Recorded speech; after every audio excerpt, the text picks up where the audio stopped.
அனைவருக்கும் வணக்கம். இது கோல் புத்தகத்தின் 4வது அத்தியாயம். டெலிஃபோன் மணி அடிக்கிற சத்தம் கேட்டு அலெக்ஸ் ரிகோ எழுந்திருக்கிறார். ஃபோனில் பேசுறது அவரோட செக்ரட்டரி. சார், இன்னைக்கு காலையில் 8 மணிக்கு எல்லா பிளான்ட் மேனேஜர்ஸோடவும் ஒரு மீட்டிங் அரேஞ்ச் பண்ணியிருக்காரு பில் பீச். மறக்காம அட்டன் பண்ணிடுங்க. அந்த மெசேஜ் சொல்கிறதுக்காக தான் உங்களுக்கு நான் கால் பண்ணேன் அப்படிங்கிறாங்க.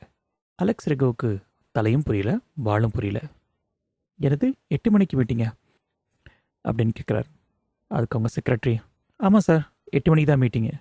அதுக்கு ரெகோ, யாரெல்லாம் வராங்கன்னு தெரியுமா? அதுக்கு அவரோட செக்ரட்டரி, சார், அந்த இன்ஃபர்மேஷன்லாம் என்கிட்ட இல்லை, மீட்டிங் மட்டும் தான் சொல்ல சொன்னாங்க. மறக்காமல் ஷார்ப்பாக 8 மணிக்கு நம்ம ஹெட் ஆஃபீஸ் போயிடுங்க, ரொம்ப இம்பார்ட்டன்ட் மீட்டிங்னு சொன்னாங்க சார். அலெக்ஸ் ரெகோ ஃபோனை கட் பண்ணுறார். நேற்று இரவு நடந்த சம்பவங்கள் அப்போ தான் அவருக்கு ஞாபகத்துக்கு வருது. ஜூலியையும் குழந்தைகளையும் டின்னருக்கு கூப்பிட்டு போகிறேன்னு சொல்லியிருந்தார். ஆனால் 41427 ஆர்டர் ரொம்ப லேட்டானனால அந்த வேலையெல்லாம் ஒரு வழியாக முடிச்சுட்டு அதை ஷிப் பண்ணிவிட்டு பாப் டோனவனோட பாரில் போய் லைட்டாக பீர் அடிச்சுட்டு அப்புறம் வீட்டுக்கு வந்த உடனே தூங்கினது அப்போ தான் அவருக்கு ஞாபகம் வந்தது. அவருக்கு வீட்டுக்கு வந்து படுக்கும்போது அநேகமாக 11 மணி இருக்கும். இதுக்கு மேலே எங்கள் குழந்தைகளையோ மனைவியோ டின்னருக்கு கூப்பிட்டு போகிறது, அப்படியே தூங்கிட்டார். ஐயோ, டின்னருக்கு கூட்டிகிட்டு போகாததுக்கு என்னெல்லாம் பண்ண போகிறாளோ தெரியலையே அப்படின்னு நினச்சிக்கிட்டே வெளியில் வரார். ஜூலி ஏற்கனவே ஃப்ரெஷ்அப் ஆகி குழந்தைங்கள ஸ்கூலுக்கு அனுப்புகிற வேலையில் ரொம்ப பிஸியாக இருக்காங்க. கிளம்புங்க பசங்களா, டைம் ஆச்சு, ஸ்கூல் பஸ் வந்துடும். அலெக்ஸ் ரெகோ ஜூலிக்கு பக்கத்தில் போகிறார். அவரை கண்டும் காணாதது போல் ஜூலி விலகி போகிறாங்க. ரெகோ நினச்சிக்கிறார், சரி, இவகிட்ட சண்டை போகிறதுக்கு நமக்கு நேரம் இல்லை, முதல்ல ஆஃபீஸ் மீட்டிங் அட்டன் பண்ணுவோம். யுனிகோவோட ஹெட் ஆஃபீஸ் ரெகோவோட வீட்டிலேருந்து 20 நிமிஷம் டிரைவ் தான். ஆனால் அதுக்கு முன்னாடி தன்னோட பிளான்ட்டுக்கு போயிட்டு ப்ரொடக்ஷன் சம்மந்தமான பேப்பர்ஸ் எல்லாத்தையும் கலெக்ட் பண்ணி அதை ரெடி பண்ணிக்கிட்டு அப்புறமா மீட்டிங் போகணும்னு முடிவு பண்ணார். ஏன்னா மீட்டிங்கில் பிளான்ட்டோட ப்ரொடக்ஷன் சம்மந்தமாக ஏதாவது கேள்வி கேட்டாங்கன்னா அதுக்கு பதில் சொல்ல தயாராக இருக்கணும் இல்லையா? கடன்னு ரெஃப்ரெஷ் ஆகிட்டு நேராக தன்னோட பிளான்ட்டுக்கு போயிட்டு சில கம்ப்யூட்டர் பிரிண்ட் அவுட்ஸ், இன்னும் சில தேவையான ஃபைல்ஸ் எல்லாத்தையும் எடுத்துக்கிட்டு ஹெட் ஆஃபீஸ்க்கு போயிட்டார். அவர் ஹெட் ஆஃபீஸ்க்கு போய் சேர்ந்தபோது நேரம் சுமாராக 7:45. ஓகே, சரியான நேரத்துக்கு தான் வந்துட்டுருக்கோம் அப்படின்னு நினச்சிட்டு அங்கே இருக்கிறவங்களாம் பார்த்து ஒரு ஃபார்மாலிட்டிக்கு ஸ்மைல் பண்ணுறார். அங்கே இருந்த எல்லாரும் ஒவ்வொரு பிளான்ட்டோட பிளான்ட் ஹெட்ஸ், இவருக்கு ஈக்குவல் லெவலில் இருக்கவங்க. சரியாக 8 மணி ஆச்சு. எல்லா சேர்ஸும் ஃபில் ஆகிடுச்சு. பில் பீச் தன்னோட ப்ரெசன்டேஷனை ஆரம்பிக்கிறார். உங்கள் எல்லாருக்கும் தெரியும், இந்த வருஷம் நம்ம கம்பெனி கொஞ்சம் ஸ்ட்ரகிள் பண்ணிகிட்ருக்கு. போன வருஷத்தோட இதே கோட்டோட கம்பேர் பண்ணும்போது நம்ம சேல்ஸ் 22% கம்மியாக இருக்குது. இதை கேட்ட அலெக்ஸ் ரெகோவுக்கு பகீர்னு இருந்தது.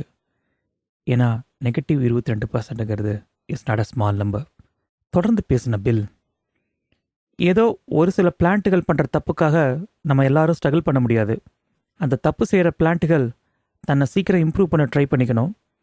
அப்படி இல்லைன்னா சில கசப்பான விளைவுகளை சந்திக்க வேண்டியிருக்கும் அப்படின்னு சொல்லிட்டு அலெக்ஸ் ரெகோவை பார்க்குறார். அலெக்ஸ் ரெகோவுக்கு பில் தன்னை பற்றி தான் பேசுகிறாருங்கிறது புரிஞ்சுது. அலெக்ஸ் மனசுக்குள்ளே நினச்சிக்கிறார், அது என்ன கசப்பான மருந்து, அதான் நேத்தியே சொல்லிட்டியாப்பா, மொத்தமாக பிளான்ட்டை க்ளோஸ் பண்ண போகிறோம், இருக்கிற எல்லாரும் லே ஆஃப் பண்ண போகிறோன்னு. மனசில் நினச்சதை வெளியே சொல்ல முடியுமா? பாஸ் ஆச்சே. அதனால் தொடர்ந்து பில்லோட ப்ரெசன்டேஷனை கவனிக்கிறார். ஒரு சில முக்கியமான பாயிண்ட்டுகள் வரும்பொழுது, அடடா, இதெல்லாம் நமக்கு ரொம்ப பயன்படும், இந்த பாயிண்ட்ஸை நம்ம எழுதி வைக்கணும் அப்படின்னு சொல்லிட்டு பேனாவை தேடுறார். பேனா அகப்படுற மாதிரி தெரியல. அவரோட பிளேசரில் கையில் தட்டுப்பட்டது பேனா இல்லை, சுருட்டு. அதுவும் பழைய சுருட்டு. அலெக்ஸ் ரெகோவுக்கு பொதுவாக ஸ்மோக் பண்ணுற பழக்கம் இல்லை, எப்போவாக தான் ஸ்மோக் பண்ணுவார். நான் கடைசியாக எப்போ ஸ்மோக் பண்ணேன் அப்படின்னு யோசிச்சிட்ருக்கார். அப்போ தான் ஞாபகம் வந்தது, ஒரு கான்ஃபரன்ஸில் கலந்துக்கிறதுக்காக 2 வாரத்துக்கு முன்னாடி ஹூஸ்டன் போகும்போது ஏர்போர்ட்டில் கொஞ்சம் வெயிட்டிங் டைம் கிடச்சிது. அந்த வெயிட்டிங் டைமுக்கு நடுவில் ரெஸ்டாரண்ட்டில் ஸ்மோக் பண்ணது ஞாபகம் வந்தது. அதே சமயத்தில் அப்போ ஸ்மோக் பண்ணும்போது அவரோட எம்பிஏ ப்ரொஃபஸரை பார்த்ததும் அவருக்கு ஞாபகத்து வந்தது. தன்னுடைய பழைய நினைவுகளை மூழ்கி போனார். கையில் சுருட்டோடு இருந்த ரெகோ ஸ்வெட்டர் போட்டுக்கிட்டு அவருக்கு பக்கத்தில் உட்காந்துருந்த நபரை பார்த்தார். அப்போ அலெக்ஸ் ரெகோவுக்கு இவர் எங்கேயோ பார்த்த மாதிரி இருக்கே அப்படின்னு தோணுச்சு. அட, நம்ம எம்பிஏ ப்ரொஃபஸர் ஜோனா அப்படின்னு தோணுச்சு. ஹலோ ஜோனா, எப்படி இருக்கீங்க அப்படின்னு கேட்டார். ஜோனா அவரை நிமிர்ந்து பார்த்துட்டு, யாரும் அடையாளம் தெரியலையே அப்படிங்கிறத போல பார்த்தார். அதுக்கு அலெக்ஸ் ரெகோ, சார் நான் உங்கள் ஸ்டூடெண்ட், பேர் அலெக்ஸ் ரெகோ, உங்களுக்கு ஞாபகம் இருக்கா? நான் படிக்கும்போது மேத்தமெட்டிக்கல் மாடல் சம்மந்தமாக சில டவுட் கேட்க உங்ககிட்ட வந்திருந்தேன். அந்த சமயத்தில் நான் தாடி கூட வச்சுருந்தேன். இதை கேட்டதும் ஜோனாக்கு ஞாபகம் வந்தது. ஹா, ஞாபகம் வருது. ரெகோ, எப்படி இருக்க ரெகோ அப்படின்னு கேட்டார். நான் நல்லா இருக்கேன் மிஸ்டர் ஜோனா, ஹூஸ்டனுக்கு போயிட்டுருக்கேன் ஒரு கான்ஃபரன்ஸ்க்காக. அதுக்கு ஜோனா, அப்படியா, ரொம்ப சந்தோஷம். என்ன பண்ணிகிட்ருக்கீங்க? அதுக்கு அலெக்ஸ், இப்போ நான் யுனிகோ நிறுவனத்தில் பிளான்ட் மேனேஜராக இருக்கேன். அவர் குரலில் ஒரே பெருமிதம். பிளான்ட்டுக்கு ரோபோக்கள் கொண்டு வரனால ஏற்படுற சாதக பாதங்களை பற்றி பேசுகிறதுக்கான கான்ஃபரன்ஸ் ஒன்று நடக்குது. அதுக்கு சம்மந்தமாக தான் போயிட்டுருக்கேன். நாங்கள் கூட எங்கள் பிளான்ட்டில் சில ரோபோக்கள் வாங்கியிருக்கோம். ரொம்ப பிரமாதமாக வேலை செய்யுது அப்படின்னு அலெக்ஸ் ரெகோ சொல்கிறார். இதை கேட்டதும் ஜோனாவும் இந்த கான்வர்சேஷனில் கலந்துக்கிட்டார். ஜோனா கேட்டார், அதாவது ரோபோக்கள் வந்த பின்னாடி உங்கள் கம்பெனியில் உற்பத்தி திறன் அதிகரிச்சிருக்குது அப்படி தானே அப்படின்னு கேட்டார்.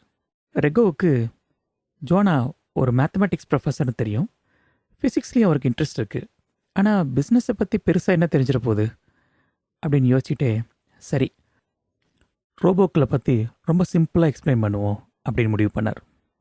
ஆனால் அதுக்குள்ளே ஜோனா, சரிங்க மிஸ்டர் ரெகோ, உற்பத்தி அதிகரிச்சிருக்குன்னு சொன்னீங்க, அது எவ்வளோன்னு சொல்ல முடியுமா அப்படின்னு கேட்டார். அதுக்கு அலெக்ஸ் ரெகோ தன்னோட லேப்டாப் ஓப்பன் பண்ணார். சில கால்குலேஷன்லாம் போட்டு பார்த்துட்டு, கிட்டத்தட்ட 36% அப்படின்னார். அதுக்கு ஜோனா, அப்போது உங்கள் கம்பெனியில் முன்னை விட 36% லாபம் அதிகரிச்சிருக்கு இல்லையா அப்படின்னு கேட்டார். அதுக்கு அலெக்ஸ் ரெகோ, இல்லை, அப்படி டக்குன்னு லாபம்லாம் வந்துடாது. இப்போ தானே ரோபோ வாங்கியிருக்கோம், இன்னும் கொஞ்சம் டைம் ஆகும். ஆனால் நான் இப்போ இருக்கிற பிளான்ட்டில் 36% உற்பத்தி அதிகரிச்சிருக்கு அப்படின்னு வேணால் சொல்லலாம். அப்படின்னா உங்கள் ஒட்டுமொத்த நிறுவனத்தோட உற்பத்தி 36% அதிகரிச்சிருக்குது அப்படின்னு சொல்லலாமா அப்படின்னு கேட்டார். இதை கேட்டது அலெக்ஸ் ரெகோவுக்கு, நீங்கள் கேட்குறதோட அர்த்தம் எனக்கு சரியாக புரியல. எங்கள் பிளான்ட்டும் எங்கள் நிறுவனத்தில் ஒரு அங்கம் தானே அப்படின்னாரு. அதுக்கு ஜோனா, சரி ரொம்ப காம்ப்ளிகேட் பண்ண வேணாம், நான் ஒரே ஒரு கேள்வி மட்டும் கேட்குறேன். உங்களோட பிளான்ட்டில் ரோபோக்கள் இன்ஸ்டால் பண்ணதுக்கு அப்புறம் த்ரூபுட் அதிகமாக இருக்கா அப்படின்னு கேட்டார்.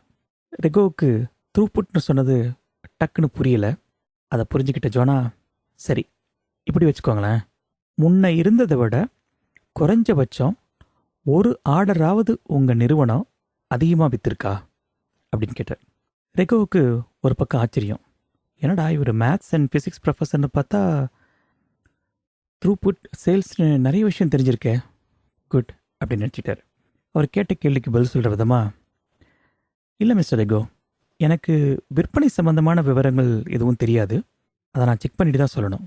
அதுக்கு ஜோனா, சரிப்பா, இன்னும் சிம்பிளிஃபைடாக கேட்குறேன், ரோபோ வந்ததுக்கப்புறம் உங்கள் பிளான்ட்டில் ஆப்ரேஷன்ஸ் எக்ஸ்பென்சஸ் குறைஞ்சிருக்கா அப்படின்னு கேட்டார்.